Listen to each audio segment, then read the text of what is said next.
لوگوں نے جو زنجیریں ڈال دی ہیں، کہتے ہیں وہ مدرسہ تو بند ہو گیا، امام صاحب قید میں، اب کیا کروں؟ فرماتے ہیں میں نے ہمت نہیں آ رہی، کرفیو کا سما تھا، پولیس گلی میں کھڑی تھی، میں نے کہا وہ کوئی مجھے امام صاحب کا گھر بتا دے گا؟ کئیوں کی منت کی، کوئی بھی نہ مانا۔ ایک کہنے لگا صرف اشارہ کروں گا، صرف اشارہ، اور ہاتھ کا نہیں، آنکھ کا۔ کہتے انہوں نے گھر بتا دیا، وہ گلی کے آخری کونے میں امام صاحب کا گھر ہے۔ اب میں نے سوچا کیسے پہنچوں امام صاحب تک؟ یہ ہے علم کا شوق، سیکھنے کی لگن، یہ لگ جائے صحیح، یہ لگ جائے صحیح۔ میں نے دیکھا پی ایچ ڈی کرنے کے بعد بھی لوگوں کو لگ جاتی ہے، تو وہ پوچھتے ہیں جناب اس آیت کا مطلب کیا ہے، اس حدیث کی تشریح بتا دیں۔ اپنے اندر یہ طلب پیدا کریں، اور جتنی طلب زیادہ ہو نا، چلیں سادی مثال دیتا ہوں، میں اپنے ابا جی نے ایک باری پوچھا، میں کہ ابا جی تمہیں کھانے چ زیادہ پسند کیڑی شے ہے؟ تو وہ فرمان لگے پتر جدو بھوک لگی ہوئے ادو ہر شے ہی، تو جے نہ لگی ہوئے تو پھر نخرے ہی نخرے۔ میری بات کی سمجھ آ رہی ہے؟ اگر طلب ہو نا تو پھر آپ جس استاد کے پاس بھی جائیں گے فیض ملے گا، اور اگر طلب نہیں، شوق نہیں، تو پھر بہانے ہی بہانے، پھر کہانیاں ہی کہانیاں۔ فرماتے ہیں کہ آنکھ کے اشارے سے کہا یہ گھر ہے۔ اب میں نے سوچا استاد صاحب تک پہنچوں کیسے جاؤں؟ پہلے سوچا پھل نہ بیچنے شروع کر دوں کہ بھئی پھل لے لو، پھل لے، امیر گھر کا بچہ تھا، شاید کوئی آ جائے۔ فرماتے ہیں پھر سوچا کہ پھل بیچوں گا تو ہر دروازے تک تو نہیں نہ جا سکتا، کوئی دروازہ کھولے کوئی نہ کھولے۔ پھر کچھ اور ذہن میں باتیں ہیں، پھر طے کیا، باتیں تھوڑی کرنی ہیں آپ سے، مختصر کرتا ہوں۔ طے کیا کیا؟ کہتے میں نے پگڑی اتار لی، کپڑے پھاڑ لیے، اور گلے میں مانگنے والا کاسا ڈال لیا۔ او سجنا یار مناؤن دی خاطر اساں کی پیس بٹائے۔ کہتے ہیں وہ میں نے ہاتھ میں پیالہ پکڑ لیا، دروازے جاتا، 1 دینار کا سوال ہے، 1 دینار کا سوال ہے۔ پولیس دروازے پہ تھی، امام احمد بن حنبل کا دروازہ آیا تو میں نے رو کے صدا لگائی، فقیر ہوں، 1 دینار کا سوال ہے۔ امام صاحب باہر آئے، نورانی چہرہ، سونا امامہ، ایک سونا دوجا منہ دا مٹھا، تیجے قاتل نین رسیلے۔ کہتے ہیں کہ وہ اس کیف کے ساتھ باہر تشریف لائے، اور جب انہوں نے آ کے 1 دینار میرے پیالے میں ڈالا تو میں تو رو ہی پڑا۔ میں نے ان کے ہاتھ چوم کے کہا، میں نے کہا سونیا میں تو بڑی دور سے چلا ہوں، بڑی دیر سے، دینار نہیں چاہیے، مصطفیٰ کا فرمان چاہیے، مجھے 2-4 حدیثیں حضور کی پڑھا دیں۔ فرماتے ہیں امام صاحب کی آنکھیں بھی بھر آئیں۔ فرمایا اس حال میں؟ کہا حضور میں روز مانگنے آؤں گا فقیر بن کے، سجنا یار منون دی خاطر اساں کی پیس بٹائے۔ کہتے میں خیرات بن کے، سوالی بن کے روز جاتا، 1 دینار امام صاحب ڈالتے اور چند حدیثیں بھی پڑھاتے۔ کہتے ہیں پھر جب میں بیٹھ کے رات کو یاد کرتا تو میری روح معراج کرتی، حضور کے فرمان پڑھتا تو باطن پہ نور اترتا۔ فرماتے ہیں اس کیف سے میں سبق پڑھتا رہا، سالوں بیتے، حالات بدلے، تلک الایام نداولھا بین الناس، رب دن پھیر دیتا ہے لوگوں کے بیچ۔ فرماتے ہیں نیا بادشاہ آ گیا، وہ امام صاحب کا عقیدت مند تھا، اس نے مدرسہ پہلے سے بڑا بنایا، امام صاحب کو بٹھایا مسند تدریس پر۔ کہتے ہیں پھر ہم نے بھی کپڑے بدل لیے، امامہ باندھ لیا۔ جب میں پہلے دن حاضر ہوا نا مدرسے میں رش بڑا تھا، تو مجھے دیکھ کر امام احمد بن حنبل کھڑے ہو گئے۔ فرمایا آ جا، باقیوں نے تو دین سیکھنے کے لیے سیکھا ہے، تو نے تو مانگ مانگ کے مجھ سے حضور کا دین لیا ہے، تو آگے آ جا یار، شوق پیدا کریں گے انشاءاللہ؟ نہیں طالب علم نوجوان بولے پڑھیں گے انشاءاللہ تعالی؟ آپ کوشش کریں گے کہ آپ کتاب و سنت کی طرف بڑھیں، فروغ علم کی کوشش، فروغ علم کی۔ اور اگر آپ کوئی میڈیا بھی چلاتے ہیں تو ضروری تو نہیں کہ کسی کے لطیفے کو ہی آپ آگے بھیجیں، جو صحیح سند کے ساتھ روایت آپ تک پہنچے، کسی مستند عالم کی طرف سے، اس کو ذرا آگے پہنچائیں، ابلاغ میں اپنا کردار ادا کریں۔ دوسری بات، پھر اس کے فوراً بعد جو بات آتی ہے نا علم کے عمل کی، وہ ہے تقویٰ، پرہیزگاری۔ تقوی کا مطلب نماز پڑھنا نہیں، روزہ رکھنا نہیں، حج کرنا نہیں۔ نماز پڑھنے والا نمازی ہے، حج کرنے والا حاجی ہے۔ گناہ سے بچنے والا متقی ہے. جو محتاط زندگی گزارنے کی کوشش کرے اسے متقی کہا جاتا ہے. تقوی کا مطلب احتیاط سے جینا، محتاط ہو کے. یہ جو بزرگ تھے نا ہمارے، ان کی زندگیاں محتاط تھیں. میرا ایک ذاتی تجزیہ ہے کہ جو پیر ساتھ عالم بھی ہو نا، اس کی کرامتیں تھوڑی مشہور ہوتی ہیں، تھوڑی ہوتی ہیں.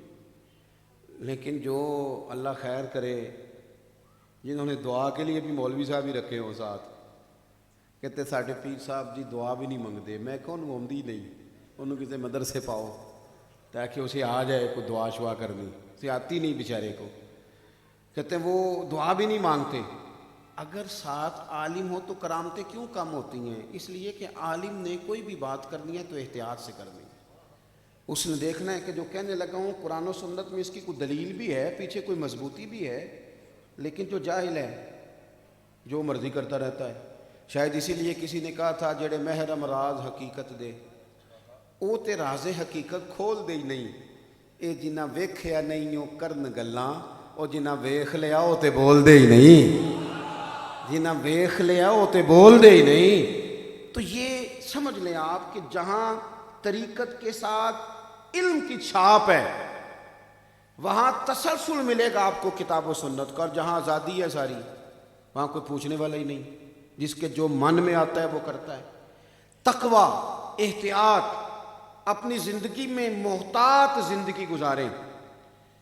اگر آپ کیمرے کم چلائیں، موبائل کم دیکھیں اور مجھے زیادہ دیکھیں تو میں نے بڑی جلدی بات سمیٹنی ہے. یہ سچی بات ہے کہ میرا خیال ہے کہ شاید یہ آج پہلا موقع ہے کہ معراج شریف کے موقع پہ میں گھر سے باہر ہوں. ورنہ ہمارے حاجی صادق صاحب فرمایا کرتے تھے پتر ورے دنہ دے دیر کار ہی رہی گئے. لوگ آتے جاتے ہیں نا، ہمارے پاس بھی سالانہ ہوتا ہے. نہیں آپ بنائیں ضرور، لیکن یہ کہ توجہ میری طرف رکھیں. موبائل پہ ویڈیو ضرور بنائیں، منع نہیں، پر میری طرف تو دیکھو نا یار. اس کی طرف تو انہیں کول ہی رہنا ہے تو میں ٹر جانا ہے. بھائی اتنی سی بات ہے، آپ تھوڑی توجہ کریں. زندگی غیر محتاط نہیں گزارنی. غیر محتاط روٹی کھا کے بھی بندہ بیمار ہو جاتا ہے. زندگی احتیاط والی، حلال حرام کی تمیز، جھوٹ سچ کا خیال، ادب آداب کے ذائقے. شریعت نے نا امور رکھیں. جو بات آپ کی والدہ کے ساتھ ہے وہ لہجہ بیوی کے ساتھ نہیں ہو سکتا. اللہ نے وہ ضابطے رکھے. جو انداز والد کے ساتھ ہے ادب کا، وہ اکثر چھوٹے بھائی کے ساتھ نہیں ہوتا. ہم نے بس محتاط جینا ہے. شریعت ہمیں کہتی ہے کہ تقوی سے، متقی ہو کے. حضرت عمر فاروق رضی اللہ تعالیٰ عنہ نے حضرت ابی بن کعب سے کہا تھا یہ جو اللہ تعالیٰ قرآن پاک میں بار بار تقوی کی بات کرتا ہے تو یہ تقوی کیا ہے؟ تو حضرت ابی بن کعب رضی اللہ تعالیٰ عنہ بڑے عالم تھے، احادیث مبارکہ پر بڑی نظر تھی. فرمانے لگے اے فاروق اعظم، اگر بندہ تنگ رستے سے گزرے اور لباس کھلا پہنا ہو اور دونوں جانب جھاڑیاں ہوں تو بندہ بھلا کس طرح گزرتا ہے؟ سیدنا فاروق اعظم فرمانے لگے سادی سی بات ہے، ذرا کپڑے سمیٹ لے اور دائیں بائیں ذرا دھیان رکھے کہ کچھ جھاڑی الجھ نہ جائے کپڑوں سے. تو جو اس احتیاط سے گزر جائے گا وہ سلامتی سے گزر جائے گا. تو حضرت ابی بن کعب کہنے لگے بس یہی تقوی کی تعریف ہے.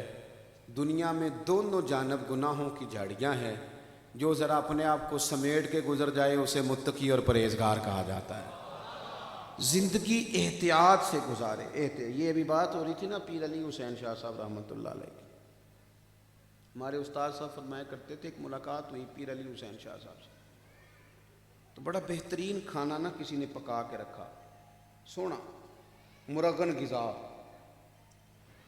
سمجھ لیں چھوٹا گوشت اور بڑے اچھے مسالہ جات ہیں. تو جب وہ آ کے سامنے دسترخوان پہ چنا نا تو پیر صاحب، پانی بھی رکھا ہوا تھا جگ میں ساتھ، تو پیر صاحب نے نا وہ پانی ڈال دیا سالن میں. فرمانے لگے اتنا مزے کا کھانا بندہ کھائے تو زیادہ کھایا جاتا ہے، پھر وہ نیند لاتا ہے. زبان کے ذائقے نفس کی خواہشات بڑھاتے ہیں. یہ کھاؤ، روٹی بھی تھوڑی کھائی جائے گی، عبادت بھی زیادہ کرنے کا موقع ملے گا. یہ احتیاط ہے، یہ احتیاط ہے.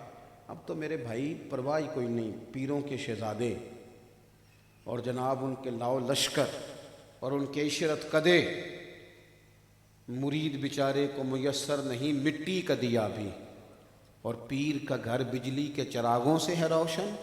اور یہ بھی کہا اقبال نے کہ مرید سادہ تو رو رو کے ہو گیا تائب، کاش اس پیر مغاں کو بھی مل جاتی توبہ کی توفیق۔ اللہ کرے اب یہ بھی کبھی توبہ کر جائے، مرید تو بڑا رویا ہے، اس نے تو بڑی توبہ کری۔